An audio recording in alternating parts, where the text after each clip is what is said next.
By the way, the Dow did end up above that 400-point loss, and just barely. That took a lot of effort to get up there, Salty. Look at you. Goldie, look at you. And of course, Liz, this is a long weekend. What are these traders going to do this weekend besides biting their fingernails down to the bone? They're going to take their pillows and put them over their head. I'll tell you, I just talked to Peter Tuchman. He's one of the longtime traders here. He's known as the most photographed trader on the floor. He's always pulling his hair out. He said, Liz, we're just lucky we didn't close down 550 points. Remember, at the low of the session, David, you could see in the intraday we were down 537 points. Here we closed down 390 on a very tough day. But his gut feeling was that we had some option expirations. It's a fancy way of saying people had to close out some of their books.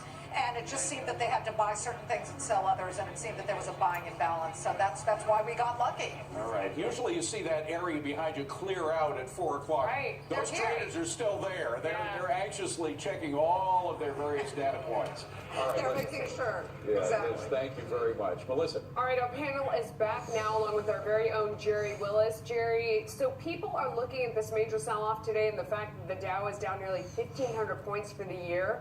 They are worried about their 401ks. What do you That's right. Let me tell you, I know this feeling, right? Because we've not just felt it this week, we've felt it since the beginning of the year and in December as well. So everybody a little unnerved here, worried about what the future is going to bring. And I have to tell you, watching these indexes fall like you're seeing on this chart right now, the volatility, it's difficult and not exactly the best choice in the world to sell into a market like this, especially if you hold mutual funds. And why? Because funds take a while to settle. You don't sell a fund unless it's an ETF, like you sell a stock. You can't predict the price.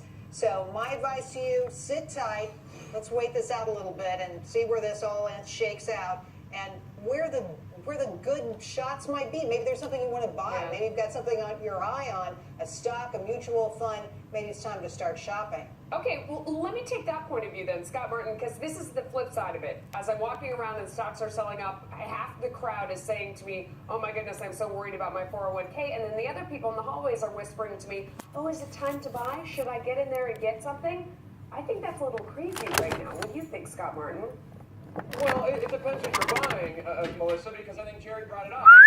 If you're looking at some things out there as far as gold, things we've talked about before, the dollar, some sort of bond that maybe is in the higher grade area, not this high yield stuff, but actually high grade corporate bonds, those have actually been behaving okay. There's actually some asset classes out there that you should probably be looking at as additions to your portfolio. We've been doing that with our clients since the end of December. That just kind of round out the edges. It takes down the volatility. Time to get some hay.